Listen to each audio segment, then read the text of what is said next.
Buenas tardes, ¿qué tal? Todo parece una inmensa locura. Todo lo que ocurre, en lo económico, en lo judicial. Hoy el juez Garzoglio finalmente dijo que no correspondía la prisión para Pablo Moyano. Todo el mundo lo veía, porque la denuncia del fiscal era insostenible.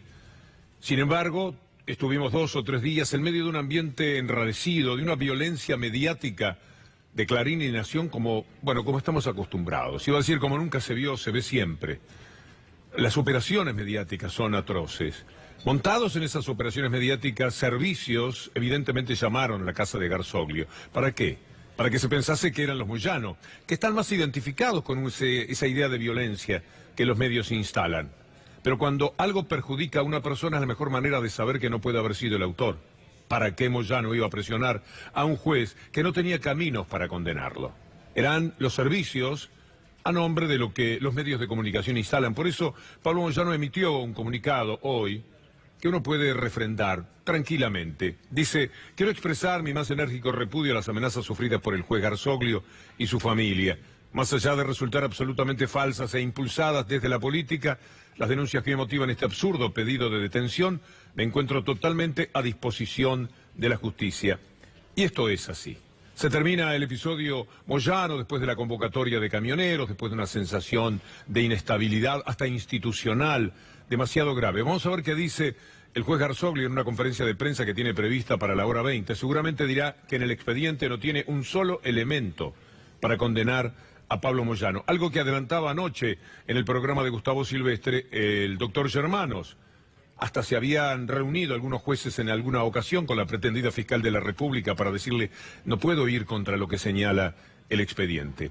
Pero sigamos hablando de la justicia en torno a los aportes truchos, que es la vergüenza del gobierno, porque esto sí está constatado. No es que alguien denuncia, no es que alguien trae la fotocopia de un cuaderno o quema el cuaderno, no es que viene un arrepentido que después se arrepiente de haber sido arrepentido. No es toda esta fábula que se ha instalado en los últimos tiempos. Fábula con visos de realidad. Es cierto, pero ¿cuál es la realidad? ¿Y cuál es la fábula? Entonces veamos esta nota escrita hoy en el portal de Perfil. Aportantes truchos habrían usado 2 cajeros para blanquear plata de campaña. Esto es lo que hizo el gobierno mientras estaba en campaña. Sigamos con alguno de los títulos de esta nota realizada por Perfil, que es muy esclarecedora. Esta semana el juez Ernesto Kreplak avanzó sobre una nueva pista.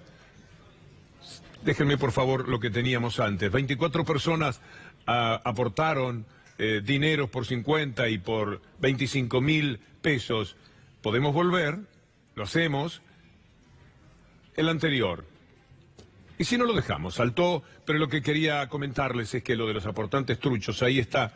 Ernesto Kreplak avanzó sobre una nueva pista. Cambiemos declaró aportes por más de 86 millones. El 97% de esos fondos se aportó en efectivo, lo que dificulta establecer su origen del dinero. Es dinero negro, es dinero de los empresarios, es el famoso dinero de la política utilizado por ellos. Lo dejamos aquí, lo de los aportes truchos, que es una de las vergüenzas, porque es interesante escuchar al juez Juan Ramos Padilla en lo que dijo anoche también en el minuto 1. Tuvo la valentía de emitir un tuit diciendo que es pornográfica la justicia, pornografía judicial. Después de ese tuit fue convocado por Gustavo Silvestre, por el equipo de producción, y dijo cosas como estas. Una justicia muy mala, ¿no? Y lo vimos porque la justicia nuestra es una justicia clasista, hipócrita y oligárquica, que se ha expresado muy claramente a partir de enero del 16. Primero cuando vimos que Morales primero ordena la detención de Milagros Salas, sí, y después le empiezan a armar las causas. Lo vimos a Macri tratando de meter jueces por la ventana, con los jueces de la Corte, de la persecución que hay. A mí me persiguen por expresarme, simplemente. Nos enteramos de qué es lo que va a pasar en las causas del Fuero Federal, primero por los diarios, y lo hemos naturalizado. Hemos naturalizado que hay operadores judiciales, que Pepín, que Angelici, y nadie lo desmiente. Vemos a jueces tomando cafecitos raros con operadores políticos. Pero yo no he visto jamás que se arme, que un consejero de la magistratura se robe una banca, como lo hizo Tonelli, que arme en la Cámara Federal a Piacere, como le gusta a Macri, y si no me gusta este fallo, lo saco a este, y aquel que no concursó lo pongo acá, y arman todo. Entonces es bochornoso, nadie le cree a la justicia. Es bochornoso. Cuando yo fui juez en el 84, me daba orgullo ser juez. Ahora me preguntan a qué te dedicas y me da vergüenza decir que soy juez. Celebro la valentía de Juan Ramos Padilla. Es aliviador que alguien de su importancia, con su trayectoria, lo diga en estos términos. Claro que él también contó en la nota que muchos jueces lo llamaron y dijeron, ¿para qué te metés? ¿Por qué entras en ese terreno? No, todos tienen que meterse, tienen que defender la justicia. ¿No la aman acaso? ¿No se acuerdan cuando fueron escalón por escalón a la Facultad de Derecho? El día que salieron les tiraban con harina, con huevos, los saludaban, los abrazaban. Era recibirse de algo noble, de algo muy importante, nada menos que hacer justicia. ¿Qué están haciendo con la justicia? No solamente los de la pornografía judicial, sino los que no se meten. Hay que participar. Hoy Cristina Fernández de Kirchner emitió un tuit que es real, que no se puede discutir. Cada vez es más evidente que las medidas económicas del gobierno de Cambiemos, que tanto sufrimiento provocan a los argentinos, serían imposibles de aplicar sin la complicidad del Poder Judicial. Y a última hora, lo que tuvimos fue el desquicio que hay en el gobierno. Apareció Carrió con el juicio político a Garabano. Hay que recordar por qué Carrió pide el juicio político. Garabano es un hombre que no ha acertado una, que ha sido un operador del grupo del gobierno vergonzoso, que hizo lo que hizo en la AMIA. Lo incorpora seguramente en el pedido Carrió. Pero es muy viejo eso ya, pasaron tantos meses. Es por esto que dijo Garabano que Carrió le pide el juicio político. ¿Qué opinión le merece el tema de las prisiones preventivas? Ayer hablábamos con Ricardo Gil Lavedra y él nos decía, para mí, en mi opinión, hay un uso excesivo en este último tiempo. ¿Cómo lo ve usted? Argentina es un país que ha tenido un uso errático de la prisión preventiva y donde no se han fijado nunca normas claras. Entonces era realmente muy arbitrario el uso de la prisión preventiva. El uso de la prisión preventiva en sí no es una herramienta buena, sobre todo cuando son... Esto que está diciendo Garabano es la primera aparición como la gente, la primera vez que habla a favor de la justicia, que habla de lo procesal, de lo que entendemos que es el procedimiento que se debe seguir en toda causa. Pero son muchas las personas que viven en estos momentos prisión política en la Argentina, porque el gobierno que integra Garabano hizo lo que hizo a través de una justicia tan indecente y pornográfica. Va a haber próximamente, estén atentos al martes 23 de octubre, en el Hotel Bauen. Quiero invitarlos a esto, hay que participar, Foro para una nueva Constitución. Con esto tiene que ver el doctor Zaffaroni. Vivir la democracia soberana, que florezca una primavera constituyente, hacen falta. Vaya tomando nota, el 23 de octubre a las 2 de la tarde. Si no cambiamos radicalmente lo que está sucediendo, no habrá cambio de gobierno que pueda modificar la situación actual. Ahora vamos a revisar un poco lo que está sucediendo en términos económicos, empezando por la situación de las tarifas del gas, todo lo que ocurrió en estos días.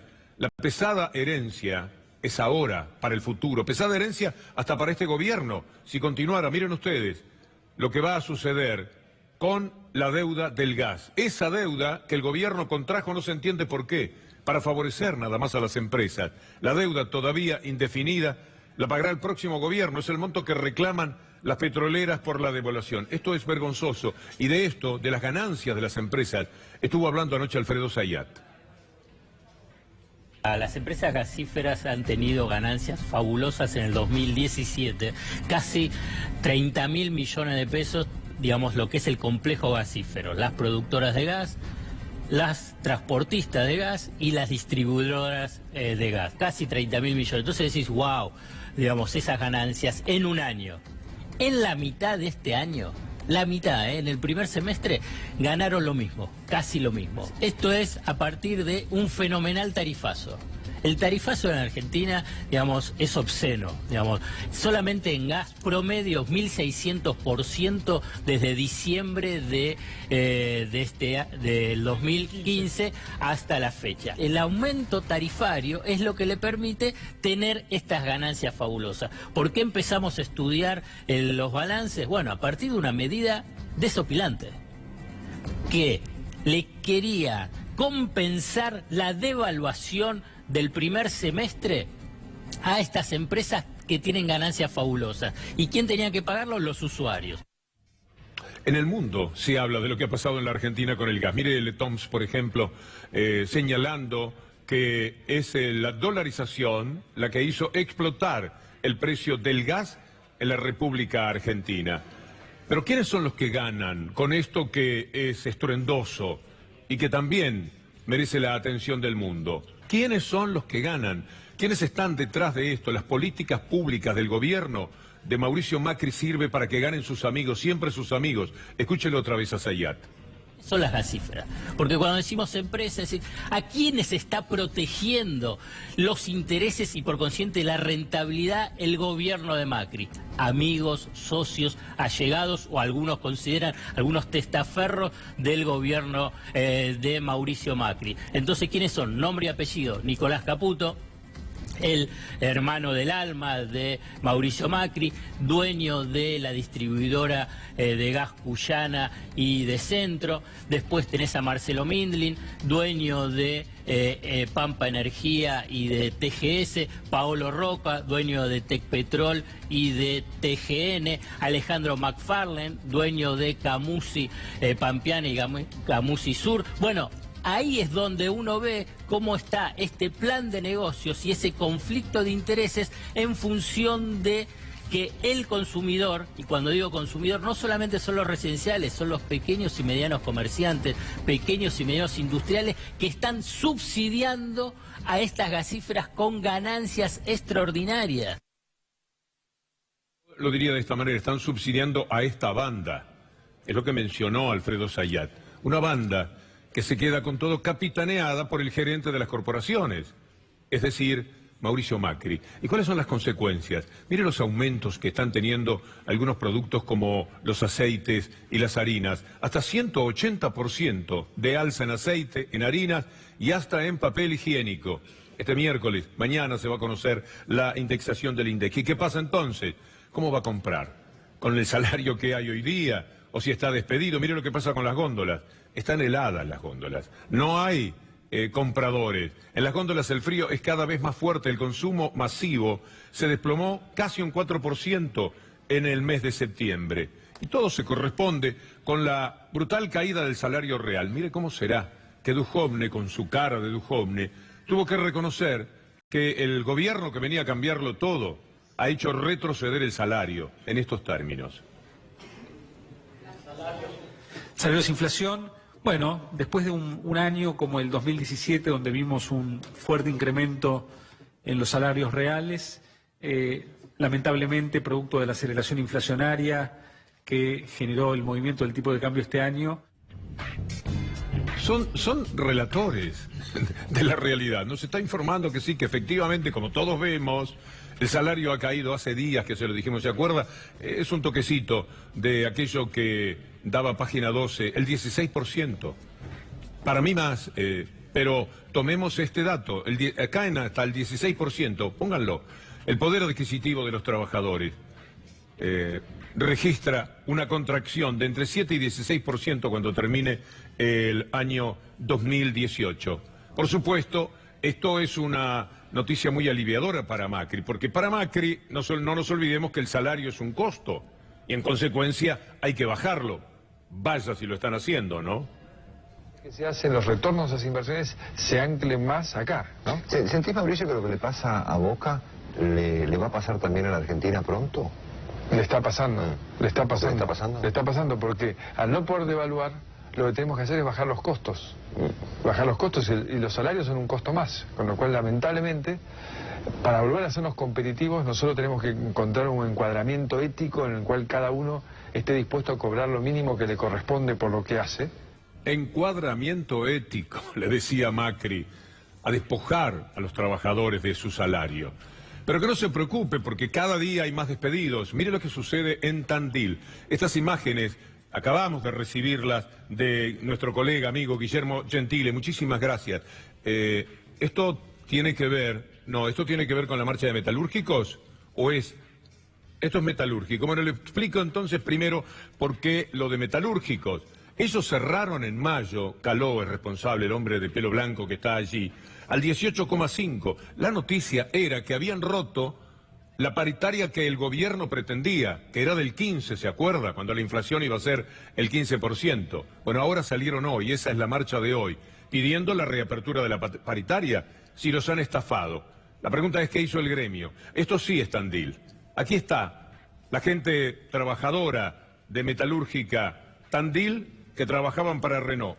Cientos de familias en la calle. Allí están con su protesta, acompañado por los ciudadanos. Todo esto que resiente la vida de los argentinos, en este caso de Tandil.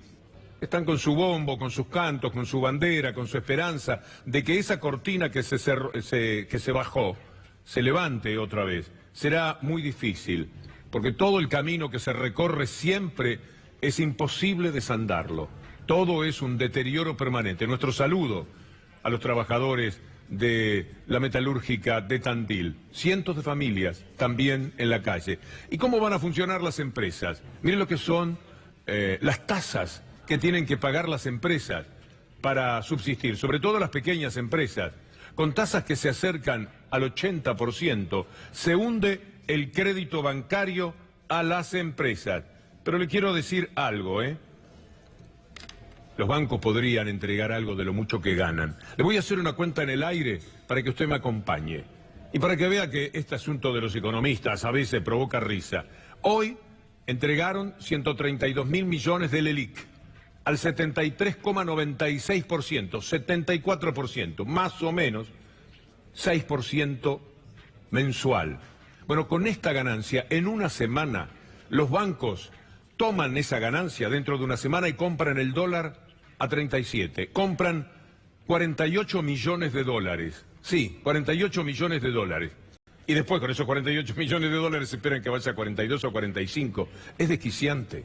Es enloquecedor lo que nos hacen. Los bancos ganaron de agosto a agosto el 264%. Mire, de tanto dar vuelta en estas cifras, me quedan en la memoria. Hagamos este ejercicio. 132.000 millones, 6% mensual, da una ganancia de 1.800 millones de pesos por semana, equivalentes a 48 millones de dólares. Estoy haciendo las cuentas grosso modo. ¿Se puede vivir de esta manera? Sí, claro. Quedémonos tranquilos. El Fondo Monetario Internacional abrió su oficina en Buenos Aires. Y para que quede claro qué es lo que viene a regentear, la oficina está en el Banco Central. El Fondo Monetario Internacional ya tiene su oficina en la Argentina. ¿Usted se acuerda cuando la televisión pública anunciaba que el Fondo Monetario Internacional se llevaba la oficina, las carpetas, las sillas quedaban amontonadas porque se iban del país? Porque dijeron, tomen, no queremos saber nada con ustedes. ¿Se acuerda de esto? El Fondo Monetario Internacional va a cerrar sus oficinas en la ciudad de Buenos Aires. La clausura de la sede del organismo se debe a razones presupuestarias. Algunas fuentes periodísticas indicaron que en el país solo queda un economista para seguir de cerca los números locales. Era lo que quedaba. Pero ahora están otra vez, con su oficina, su secretaria, sus computadoras y su línea directa para decirle a Duhovne a las 5 de la tarde qué es lo que tiene que hacer mañana. Y criticarle qué es lo que hizo hoy. Porque hay que cumplir a rajatabla con lo que dice el Fondo Monetario Internacional. Un par de tuits más de Cristina Fernández de Kirchner, que es una jugadora de esta jornada. El Fondo Monetario Internacional vuelve a instalar sus oficinas en el país y lo hace nada más ni nada menos que dentro del Banco Central. Uno más, porque hay un pequeño desarrollo. Pensar, dice, que durante nuestra gestión los dirigentes de Cambiemos denunciaban la falta de independencia del Banco Central y el Poder Judicial dictaba medidas cautelares para allanar el banco. En línea con esto, hoy charlábamos con Axel Kicillof sobre la oficinita, la gran oficina que monta el Fondo Monetario Internacional en el Banco Central de la República Argentina. Dio la política monetaria porque dice en el acuerdo, en el viejo, y eso debe ser peor, pero en el acuerdo dice que tiene que consensuar con el fondo cuestiones vinculadas a las LELIC, las LEVAC, las tasas de interés, y le cedió la política cambiaria, o sea, qué nivel de intervención puede tener el Banco Central. La primera tarea, desde la oficina del Fondo Monetario Internacional, es monitorear lo que va a pasar con el presupuesto. Parece mentira, diputados, senadores, que siguen lo que le dicta el Fondo Monetario Internacional, porque el gobierno es una risa. El gobierno es un chiste ya en todo esto. El que manda aquí es el Fondo Monetario Internacional, ¿o no?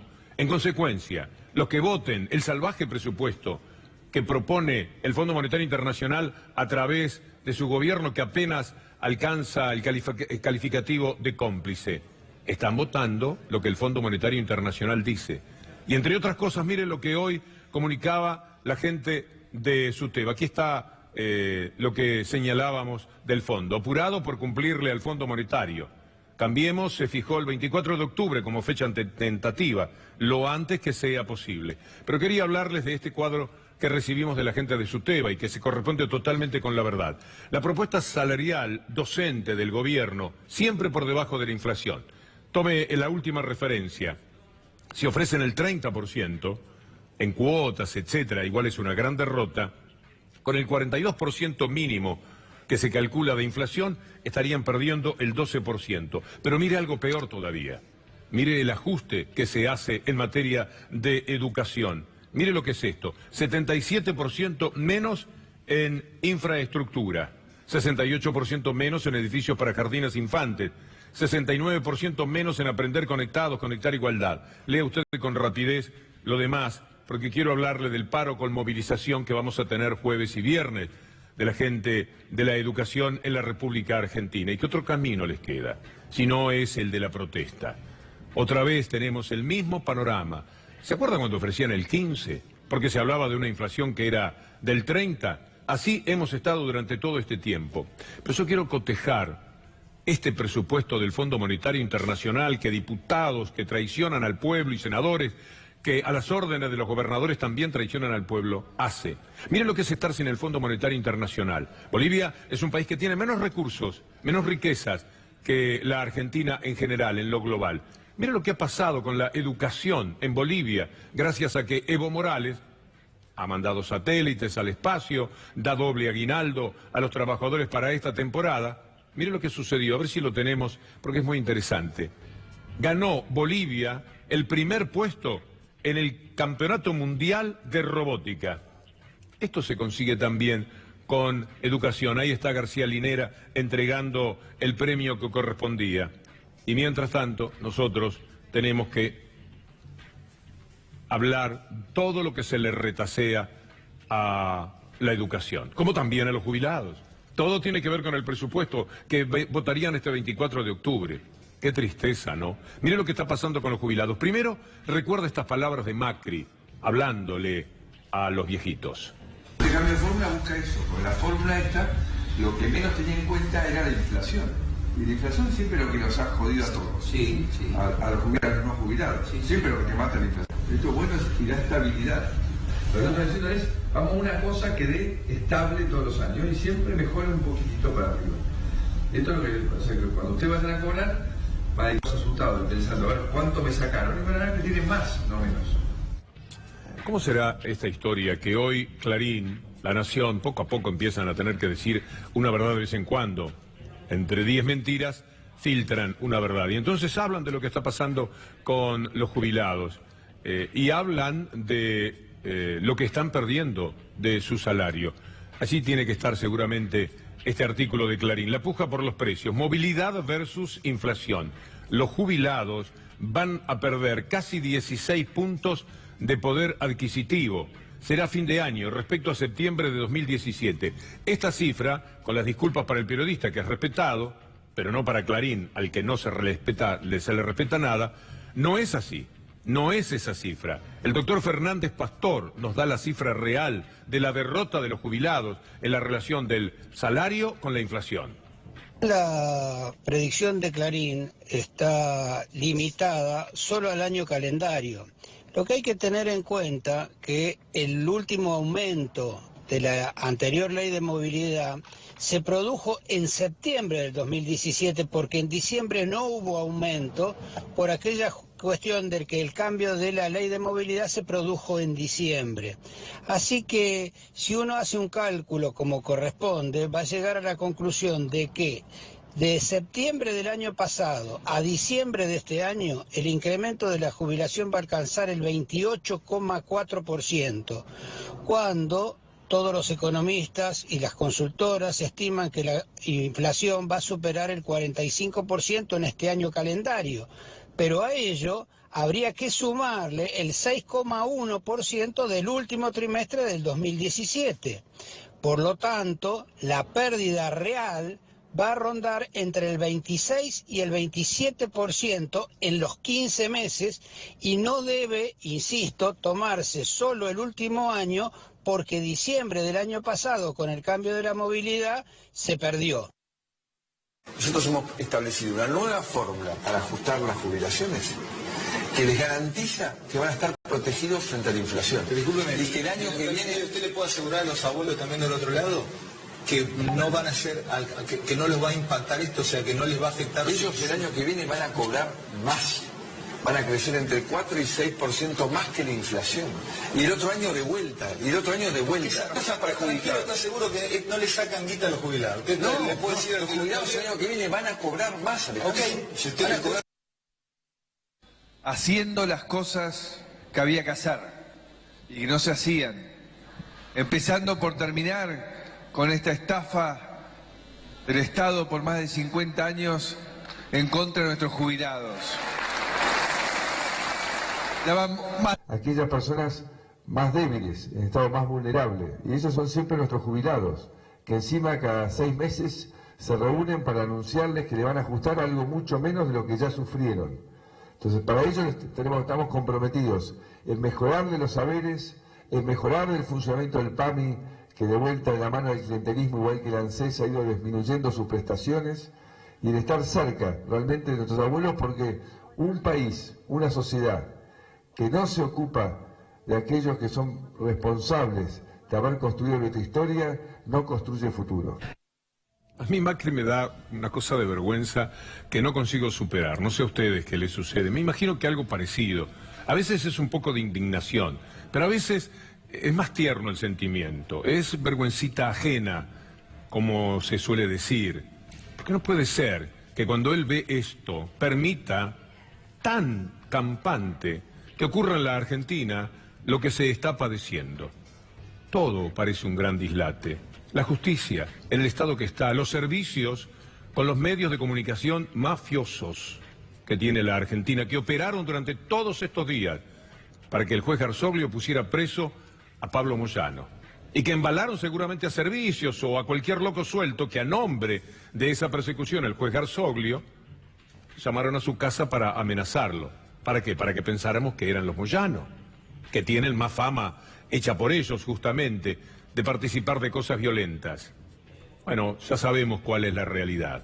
Los aportes truchos, Irurzun quitándole la causa a los jueces que podían verdaderamente investigar y convirtiendo todo en un delito electoral, en un problema electoral, no en lavado de dinero. 200 millones de dólares, dijo Alconada Mon en su libro La Raíz y en el diario La Nación. 200 millones de dólares en 2015, negreó Cambiemos. Y después le tiran las acusaciones a los demás. El dinero el negro de la política, sí hay dinero el negro de la política, de todos ellos. Pero no quedan afuera de ninguna manera, son peores. En todos los terrenos, son peores que cualquier cosa que denuncien. En medio de todo este dislate, ya ni los discapacitados pueden tener mínima tranquilidad en la Argentina. Rosario de Genaro, una joven luchadora, en ese encuentro maravilloso de mujeres que se produjo entre Leu, fue a hablar a nombre de los discapacitados. Escuchen lo que dijo. También yo soy trabajadora de pensiones. Quiero que sepan la cruel realidad que viven nuestras pensiones, nuestras personas que cobraban pensiones por discapacidad. Llevan muertos 120 personas esperando cobrar una mísera pensión de 5.800 pesos.